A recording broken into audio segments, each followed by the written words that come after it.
I need to tell you something before we begin. I am not the villain of this story. You might think I am, because that's how these things usually go. A narrator who warns you not to trust them is either dramatic or dangerous. I am neither. I am simply honest, at least, I try to be. My name is Samir, and I once ruined a man's life. That is what I used to believe. It happened 3 winters ago, in a city that wore fog like a secret. I worked at a small printing shop near the railway station. We printed wedding cards, funeral notices, business flyers, paper fragments of human joy and grief. One evening, as I was locking up, I noticed him. An old man sitting on the pavement across the street, back against the closed shutters of a pharmacy. His coat was too thin for December. His beard was white but uneven, like he had cut it himself with dull scissors. He was staring at me. Not in a threatening way. In a waiting way. I pretended not to notice. I had a bus to catch, a room to return to, a life that barely tolerated interruptions. But as I crossed the street, he spoke. "Beta," he said softly, "do you know where I can print a document?" His voice trembled, not from fear but from cold. The shop behind me was already locked.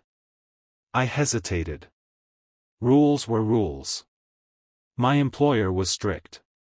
Electricity cost money. Time cost money. "I'm closed," I replied. He nodded, as if he had expected that answer. "It's important. Just 1 page. You should know something about me." I was not kind back then. I was efficient. Efficient people survive. Kind people get delayed. I sighed, turned back, unlocked the shutter halfway, and let him duck under. Inside, the shop smelled of ink and dust. He handed me a USB drive with shaking fingers.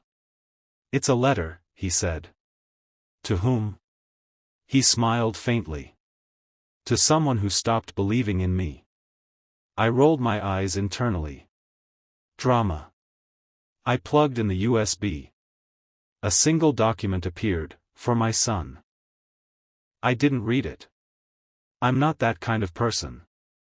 Or so I tell myself. The printer hummed, spit out the page. I handed it to him. 10 rupees. He searched his pockets. Coins clinked. 7 rupees. "I'll bring the rest tomorrow," he said. I looked at him, at the thin coat, at the worn-out shoes. "Keep it," I muttered. He stared at me as if I had handed him gold. "You are very kind." I almost corrected him. He left, letter in hand, disappearing into fog. The next morning, I arrived at the shop to find 2 police officers waiting. That's usually the part where music turns ominous. They asked me if I had seen the old man. I described him. He was found unconscious near the railway tracks, one officer said. Hypothermia. He didn't survive the night. I remember the way the shop seemed to shrink around me. The officer held up a folded paper. This was in his pocket. I recognized the printout. For my son. "We're trying to locate the son," the officer continued. "There's no address, just a name and some memories." I swallowed. "Can I see it?" He hesitated, then handed it to me. I read it. It wasn't dramatic. It wasn't angry. It was an apology. The old man wrote about mistakes he had made, business failures, pride, harsh words spoken in youth. He wrote about losing his wife and, with her, the only bridge between him and his son. "I do not ask you to forgive me," the letter said. "I only want you to know I tried to become better, even if it was late." At the bottom, he had written his son's name, Armin. And a line that twisted inside me, "A stranger helped me print this letter." Maybe that is God's way of saying kindness still exists. I felt sick. Because I had almost refused him. Because I had been annoyed. Because 7 rupees had almost been the cost of a man's last hope. Days passed. The police couldn't find the son. The old man's body remained unclaimed. And this is where I did something terrible. Or so I believed. I took the USB drive from the drawer where I had placed it. I read the letter again. Then I opened a blank document and added something at the end. It is not too late. Come to the old house near Mill Road. I will wait. I saved it. I printed copies. I posted them around the neighborhood with the name Armin written in bold. I told myself I was helping. That maybe the son would see it and come, even if his father was gone. That maybe closure could arrive late. But part of me knew I had crossed a line. I had altered a dead man's words. Who was I to rewrite his final message? A week later, a young man walked into the shop. He looked like the old man, only straighter, angrier. Did you print this? He asked, slamming the letter on the counter. My heartbeat thundered. Yes. My father wrote this? Yes. He stared at the added line. He asked me to meet him at the old house. I couldn't breathe. Yes, I whispered. He laughed bitterly. That house was sold years ago. Silence fell between us. I went there, he continued. There's nothing left but broken walls. I expected him to shout. To accuse. To call the police. Instead, he sat down. I hadn't seen him in 15 years, he said quietly. He always chose pride over me. Or so I thought. He unfolded the letter and read it again, lips trembling. I didn't know he was trying, he said. I didn't know he felt sorry. I stared at the counter. I'm sorry, I blurted out. I added that last line. He didn't write it. The confession tasted like rust. Armin looked up slowly. You, what? I thought if you came, maybe, my words tangled. Maybe something could be fixed. He studied me for a long time. You lied. Yes. You manipulated me. Yes. And you think that's kindness? No. But I nodded anyway. He stood up. For a moment, I thought he would hit me. Instead, he said, take me to where he died. So we went. The railway tracks were quiet that afternoon. The fog had lifted, revealing ordinary rusted metal and gravel. This is where they found him, I said.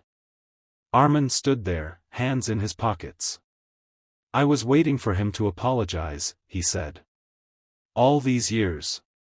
I thought he didn't care. He did, I whispered. He came to print that letter in the cold. Armin's shoulders shook. Not with anger. With grief.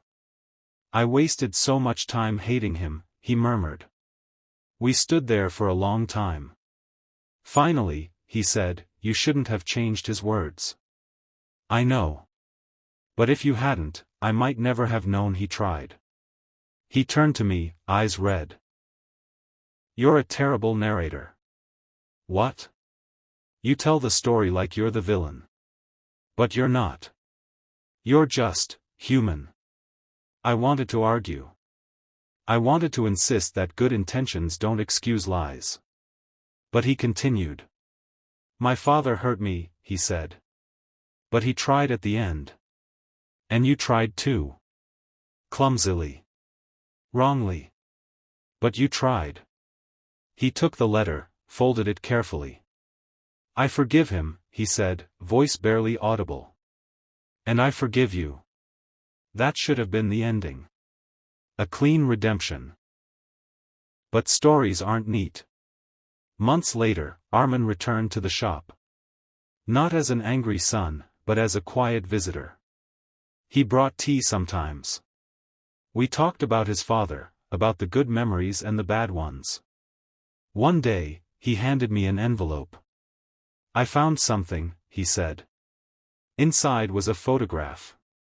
The old man, younger, standing beside a small house near Mill Road. Armin as a child on his shoulders. That house meant everything to him, Armin said.